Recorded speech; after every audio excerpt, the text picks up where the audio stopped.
I don't necessarily believe in the paranormal, but I think it's something that should be considered when you're thinking about Bigfoot. If you think about all the trackways that people follow in the snow or in the sand and they just seem to disappear, or about all the reports where a Sasquatch just seems to vanish into thin air and then reappear sometimes only a few feet away. So let's think about those things. Let's talk about those things and explore the paranormal aspect of Sasquatch. If you think about it, Bigfoots themselves are paranormal.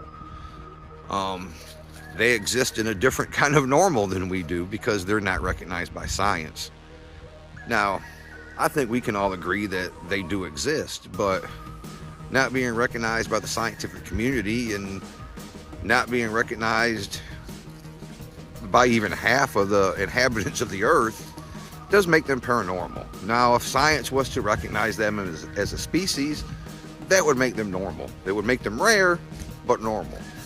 So, I mentioned earlier that I didn't necessarily believe in the paranormal, but I guess if you get right down to the fact, I do. So, what about these reports, like I talked about earlier, where someone sees a Bigfoot over here, and then it just seems to vanish into thin air, and then reappear over here, sometimes only a few feet or yards away from where it stood before? Are those just hoaxes, or did that really happen? Or are Bigfoots just that much of a master of their environment that they can travel in ways that they seem to disappear, but they're just using their environment, using their habitat to their advantage to stealthily move? I guess that's possible too. I've heard a theory that they're a color, or can turn a color, that our eyes don't recognize, which is common. The European starling, which is a species of bird, and it has a bunch of beautiful colors on it if you see it through a spectrum. But we only see black. We see a black bird, when in fact it's a very colorful bird, because our eyes don't recognize that color. So, could Sasquatches be able to turn their hair a certain way to make themselves invisible to our eyes? I guess that's possible. Because that's the thing about Bigfoot. Not knowing what it is, we don't really know how to look at them correctly, because it's all a mystery to us. Now, I've also heard reports where a Sasquatch will communicate with somebody telepathically to send a message to their head and somehow speak perfect English, I guess, because people seem to understand what these creatures are saying. That's definitely paranormal activity, but does it really happen? Unless it's happened to you, you don't know. You don't know what to believe. I know what I believe, and I think most people can get the gist of what I believe. I think these things are a flesh and blood creature. I don't believe they have magical powers. I don't believe they can disappear and reappear. I don't believe they can just vanish into thin air while it's walking through some snow or some sand. But we're going to explore it. I mean, it's part of it. You get reports of that. You get reports of all these superpowers that these creatures seem to have. And one story that comes to my mind, it didn't involve me, but I've heard the story several times, is about a man who went to use his camera to take a picture of a Sasquatch. And the Sasquatch told him, "If you take that picture, I will kill you." Now, it sent this message telepathically to the man. Is that true? I don't know. But it's definitely a story that's out there. And that story's been going around for 30 years or more now. And if you've been around the Bigfooting community or watched any kind of Bigfoot television on TV, You've probably heard that story.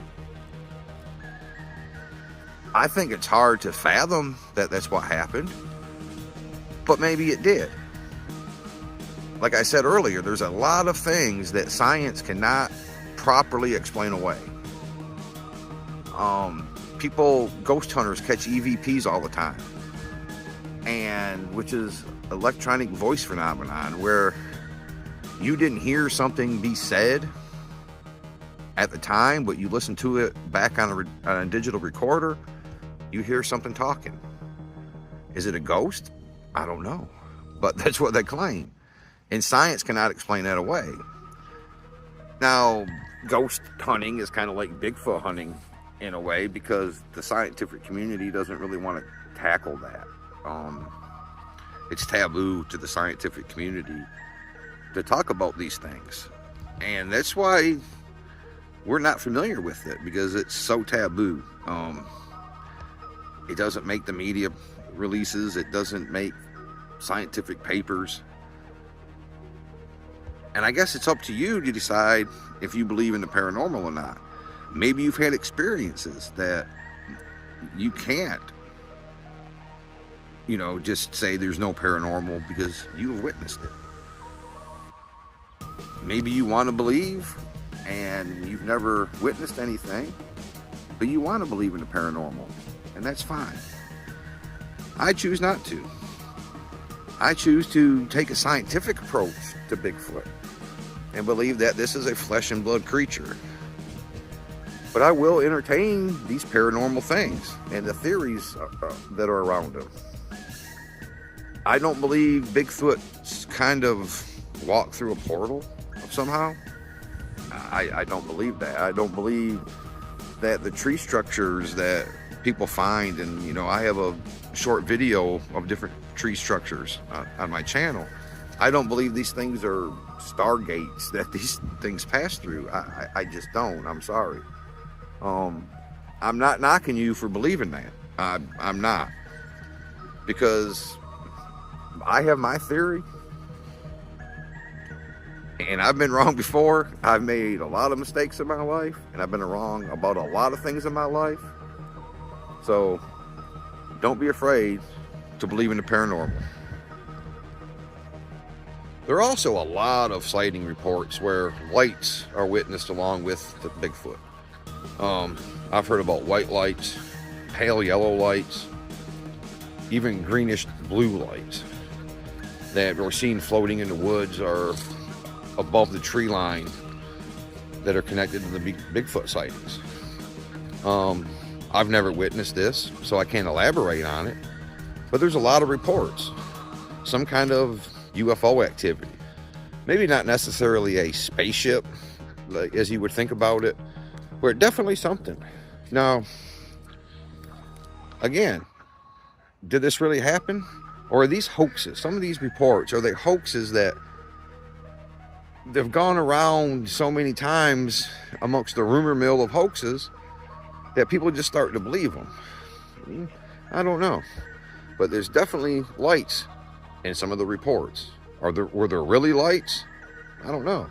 Was it really a Sasquatch? I mean, a lot of reports are nothing more than a hoax. So you got to be careful with that.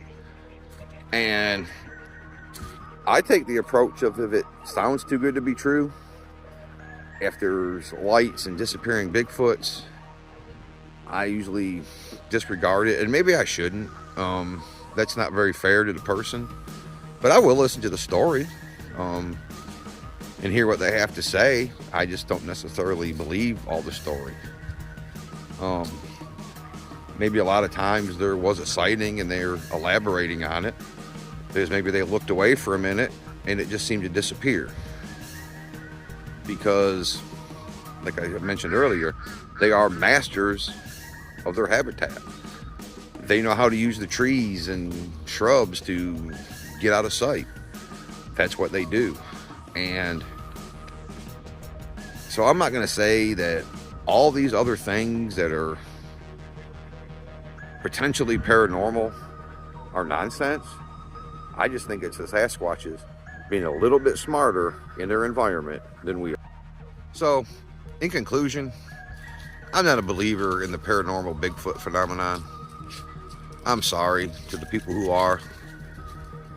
And like I said, we're free to believe whatever we want. And I could be wrong. My theory might be 100% wrong about what Bigfoots are. But I hope that was something to think about, something to ponder in our minds and wonder about, you know, telepathic communication between humans and Bigfoots, or ones that can travel through a portal and disappear and reappear, ones that are followed around by strange lights in the woods, ones that, I forgot to mention this in the video, the ones that fly in on Pegasuses and land and people get to pet the Pegasus. I'm joking, that's never happened, but you know, we still need to think about all those things and keep an open mind about it, because we obviously do have open minds, because we're considering the fact that Bigfoot's something that's unproven by the scientific community exists. So I think it's important to keep an open mind when we're trying to define Sasquatch. And you know, I'm not going to say there's no elves or fairies or unicorns out there, because there might be. But just keep an open mind. I know everyone has their beliefs on what a Sasquatch is. Keep believing what you believe, because nobody really knows, do we?